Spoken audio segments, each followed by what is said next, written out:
So thank you, Emily, for joining us back on More Than a Muse. We're so happy you've been on here in the past, so we're excited to have you back. But anyways, we're talking about feminine rage with our March Madness. And when we needed someone to talk on feminine rage, who else could we go to be our music expert than Emily from the New Nine? Thank you for being here.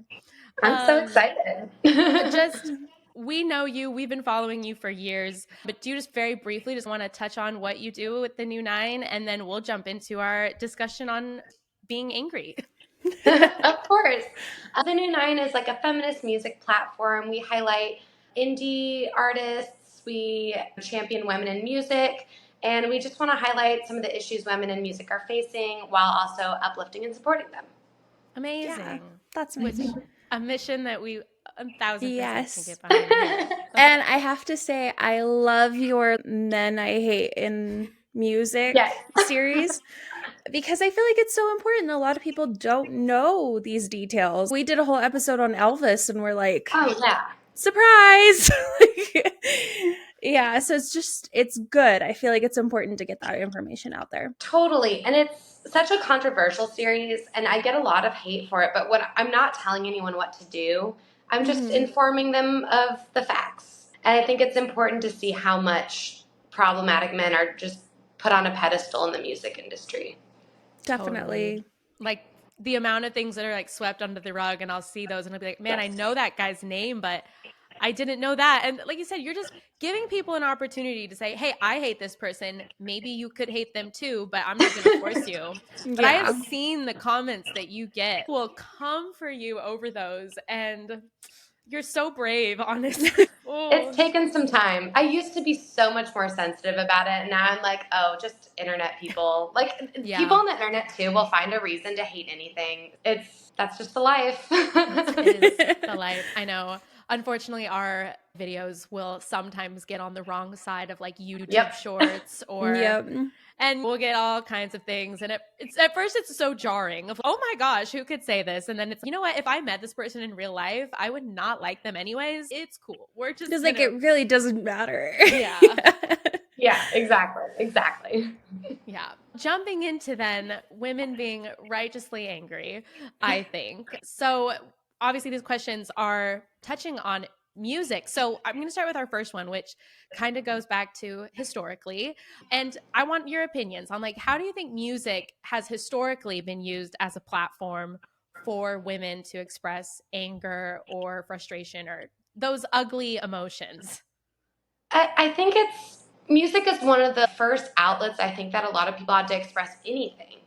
And I think women have been so repressed with their emotions, and there has been only certain emotions that were allowed. And I think that music allowed a lot of rage to be expressed. And I think it even goes back to blues singers way back in the day complaining about their husbands, complaining about cheating and stuff. And that was something that was like not super allowed. That was seen as like very like brash, very manly. And so I think music was definitely one of the first outlets for women. And it's something that women have always like bonded over. And it's been something that joins women together, I think. Is, you know, we always say now, oh, we love so-and-so because she's so relatable. I feel like music has always been the platform that it's like we're all relating to these lyrics for a reason. And I think it gave women like a sense of community. Even if they're like, oh, I've never heard someone talking about wanting to leave their cheating husband. I want to do that. Yeah. No, that's really cool. I love the tie into blues music because that's like what it's the blues. That's like and I love the idea that that's the beginning, not even the beginnings, but is a foundational point. And it's all about the community. Is there specific songs or artists that you think particularly do? I know you just brought up the blues genre, but like it historically or even modern, I'm okay with. I have a lot. Of course, yes. And I think there's just different versions of what rage can mean to someone. There's like definitely anything will start with a lot of the riot girl movements in the 90s. I think a lot of 90s music in general, because I feel like that was like on the cusp of third wave feminism, where it was like, we're not just like fighting for our rights, we're fighting for recognition, we're fighting to be on an even playing field, we're fighting for so much more. And I feel like a lot of the Alanis Morissette's, Fiona Apple's, Liz Phair's paved a lot of the way for what we think of as female rage now, and then like up to even a lot of like pop stars. I think Halsey has a lot in her music. Florence and the Machine, I think.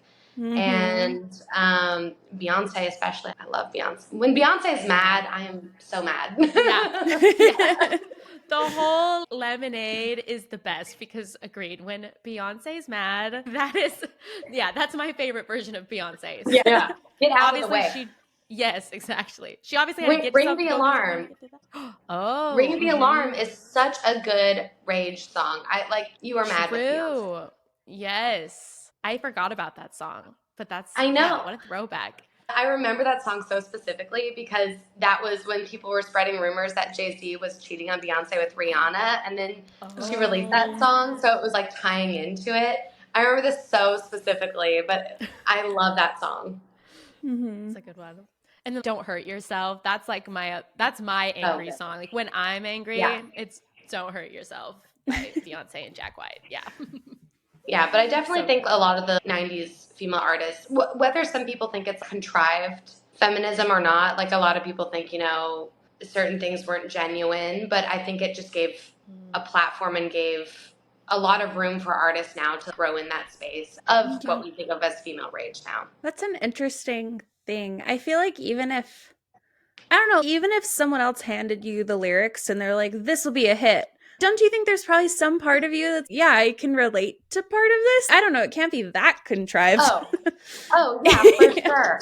And I feel like, especially if we go to Alanis Morissette, like Jagged Little Pill, the feelings in that are so relatable to so many women. Yeah. You ought to know and all that, because not only the lyrics but the way she's singing it, the rage is so palpable. Her emotions are like right on the edge the whole time. And I think that's what really skyrocketed her into what we know now. But it's something that now sounds maybe even not even as like controversial because it's so common. That's the one thing I wanted to talk about next is like, how do you think the music industry then, as like the working machine it is, how has it, do you think, suppressed it or encouraged it? Because sometimes, like you said, it sells and sometimes it is actually good things. I don't know. Yeah, any thoughts on that? I think there's a really mixed bag, and I think it does sell, but the music industry has like this funny way of being like, oh, women love this thing, but we don't care. Like they've always been sleeping on women as a fan base, I think. And I think a lot of times women's rage has been cut off by the industry with like things like radio play, like what we saw with the Chicks after they made like political statements. I think it was really like, oh, you're mad, cutting it off. And I think also someone that has like a lot of, mixed feelings, like Courtney Love, I think got really shut off by the music industry when Courtney Love is not the best person, okay? Courtney Love, we have a lot of mixed opinions on Courtney Love. But I think a lot of people don't like her kind of for the wrong reasons. They don't like her because she's loud, she's outspoken, she's like the mess.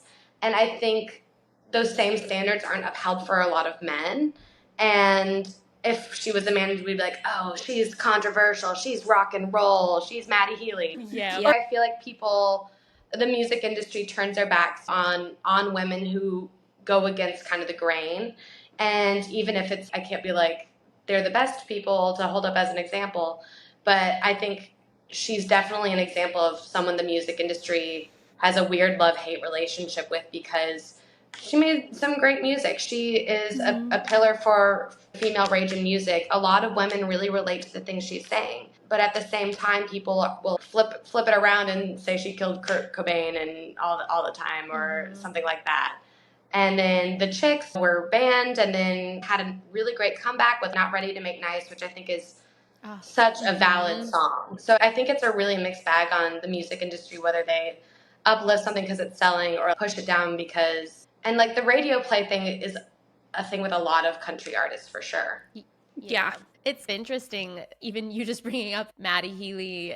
It's interesting how the industry has a place for morally gray men. Yes, exactly. But as soon as a woman does something that is not perfect, it was, oh, you shouldn't have done that.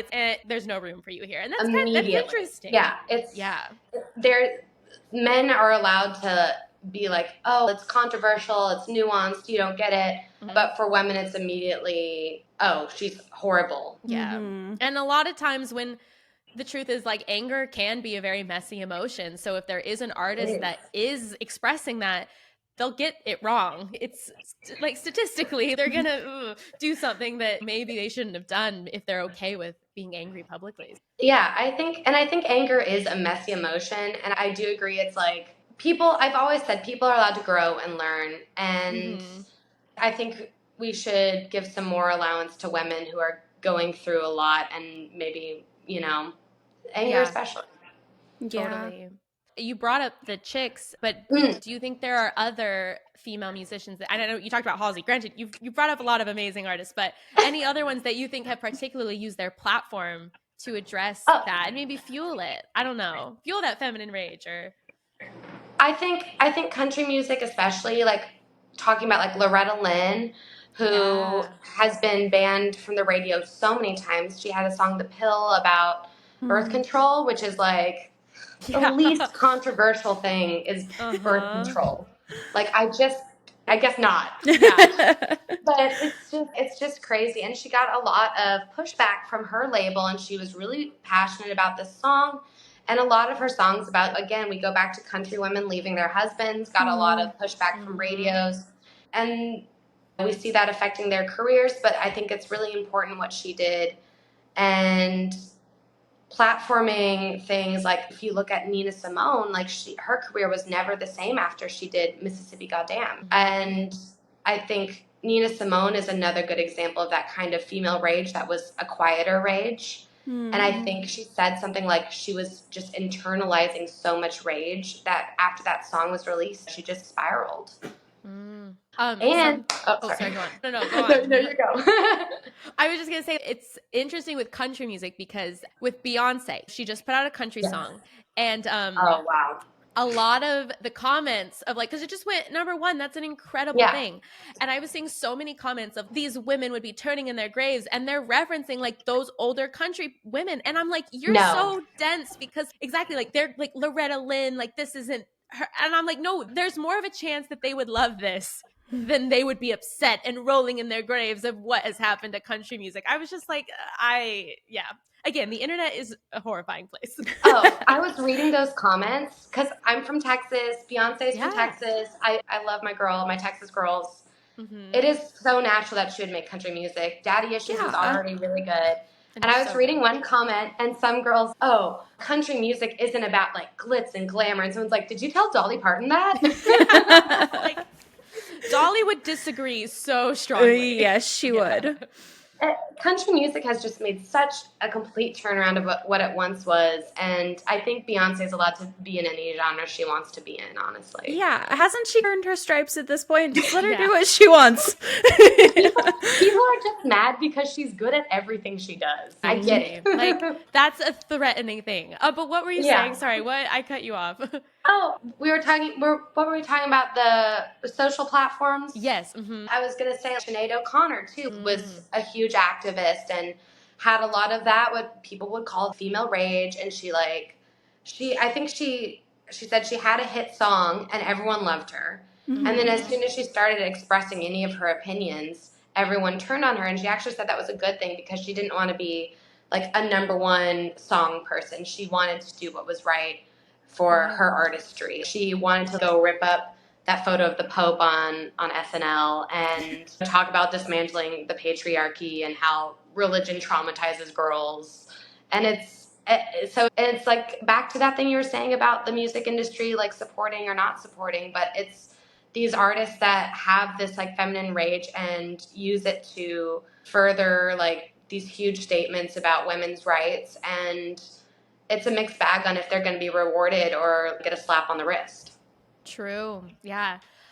Leading into that then, do you think that music streaming and social media then has maybe changed that landscape? Because some power has been taken away from record labels in some senses? Or do you think that maybe not as much as maybe one would think? I definitely think social media has helped so much because we're taking away some of that gatekeeping, some of those people who are telling you what can go out and what can't. I think the artist Paris Paloma had that song Labor that came out. Yes. Such a fan, yes. So good. And like the edits people were making with that. And I think that's such a strong feminist statement. And I'd never heard a song kind of about women's unpaid labor before. And things like that women online are latching on to without the label backing, without all of that. I feel like streaming and social media has definitely helped that, kind of like breaking those barriers down for people.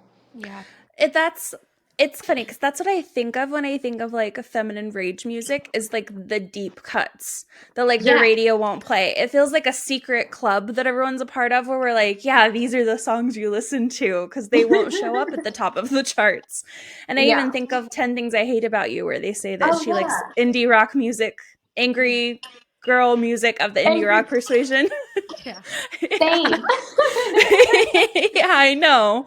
So yeah, it's funny that even though the music industry ignores it, I feel like there is still collecting this current of allowing women to be angry in their music. Yeah, and I feel like not to super jump around, but like now that we've talked about, we have to talk about the Riot Girl movement and like Bikini Kill and Sleater Kinney and these bands that were not mainstream songs, but like gathering this group of women that did feel like they weren't being heard, and it started this sense of community in the music scene, where it was like these women aren't making music that you want them to make. They were like infiltrating men's music spaces and making things that like were full of rage and full of issues that women cared about. I think Sleater Kinney, they were writing songs about like motherhood, politics, how women are portrayed in the media, and there was a lot about sexual violence that women were going through and had nowhere to go to. It's interesting, just like in the sense that, yeah, they maybe didn't shoot to the top of the charts, but the ripples were so widespreading that even now, obviously, a lot of what we do on this podcast is learning about other women musicians. And it's crazy how many women musicians will reference Riot Girl or Bikini Kill and those musicians as huge influences from them, because, yeah, it was like finally they could hear something that was expressing what they were feeling, and somebody was finally doing it and giving a space for it. There's this really good quote where it was like, if second wave feminism was about getting wives out of the kitchen, then Riot Girl is getting girls out of their bedrooms and going into action and not being like, I'm keeping my feelings in my diary. It was like, I am yelling my feelings in a room. And like Bikini Kill being like, get the girls to the front of the room, boys to the back, this isn't for you. Created like a space that like women desperately needed, especially like in the 90s. And like giving them permission to take up that space. Like sometimes you just need to see sometimes like one person do it and you're like, oh yeah, I could do that too. Cool. Like I get it. Yeah. Like, and that you don't have to make music that is pretty and proper and about falling in love, and all those things are great things, but it's like you have permission to be like gritty and in your face and scream. I love that. I know you mentioned Riot Girl is like such a pivotal thing, but personally, do you have a song or an album that you always go back to? What is your pinnacle of feminine rage album, or I don't know? Pinnacle rage of albums. I mean, anything Sleater Kinney's doing, I really love. I think, and they've had such a long career of making this music that is so specific to women's rage, I think. Yeah. Other albums, Ethel Cain's Preacher's Daughter is it's next level. I think what she's done, again, being a little gross in her music, being a little bit gritty and like unsettling, I think has been, phenomenal. And I don't know, I love thinking about that in the sense of, you said it's gross. You hear the premise of the album, you're like, that makes me feel weird, but letting women write weird, gross music. Yeah. It's good. It is good. Yeah. I think we've touched on all the main points that I wanted to. We have one last question that we want to end on, but is there anything else that you didn't feel like we touched on that you'd like to bring up? Let me look at my notes just in case. I do want to talk about Rico Nasty. Okay, yes. And I want to talk about Rico Nasty because I think if we're talking about feminine rage, like there is the fact that like Black women have such a stereotype against them for the angry Black woman stereotype. Yes. And I think we've talked about Beyonce's Lemonade, which definitely dismantles that and leans into it and creates that space for Black women to have emotions and process rage. But what I've been loving about Rico Nasty is I think she's doing this in such a big, in your face way, and in the same way that like Riot Grrrl was creating a space for women at the front. Like Rico Nasty's like, women of color at the front of my shows, let's start a mosh pit, in a way that is like echoing that, okay, if a man can do this, I can do this. And I think she's like outspoken, she's in your face in a way that is really empowering this generation of women in hip hop, I think. Like her music makes me want to start a fight. And I think hip hop is such a like weird culture, and women are put into these different boxes in hip hop so fast. Yeah. And it's still such a male dominated genre that like when Rico Nasty is going in there being like really like outspoken and talking about anger and creating that space, and she's like, I don't want to be like seen as like an angry Black woman, but I feel like my, emotions.